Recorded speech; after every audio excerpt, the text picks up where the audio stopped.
La clinique juridique de Bouaké est mise en place depuis 2013 par l'Association des femmes juristes de Côte d'Ivoire à l'occasion d'un projet que l'État de Côte d'Ivoire a initié en vue de faciliter l'accès à la justice aux personnes vulnérables.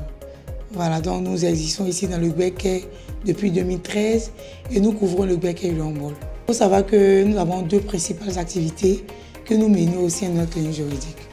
D'abord, nous avons ce qu'on appelle l'assistance juridique, qui consiste pour nous à fournir des consultations juridiques gratuites aux populations dans leur ensemble. Nous recevons tout le monde, toute la frange de la population ici. Et nos consultations sont gratuites. Ce sont des écoutes que nous recevons de la part des populations. Et par la suite, nous leur donnons des orientations en fonction des prétentions que ces personnes-là déclinent. Voilà.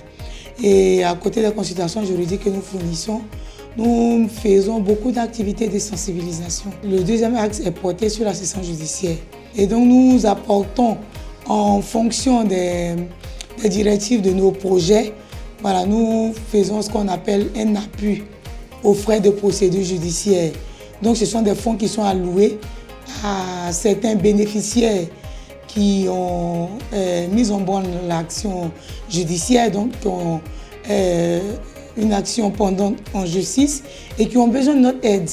Je pense déjà que ce retour que nous avons des populations là nous conforte pour que nous puissions dire aujourd'hui que nos actions ont un impact positif sur la vie des populations.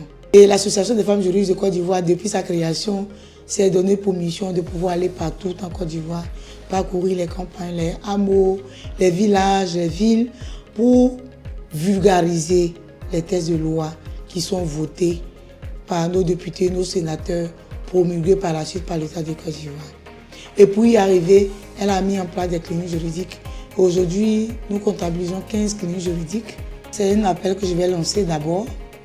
Mais cet appel-là, je vais le lancer à l'endroit de nos gouvernants. Nous faisons beaucoup de choses, beaucoup d'activités menées, mais nous n'arrivons pas à rendre plus visibles nos activités parce que ça a un coût. Et donc nous avons besoin par moment d'un soutien venant de nos autorités pour pouvoir nous appuyer sur le terrain.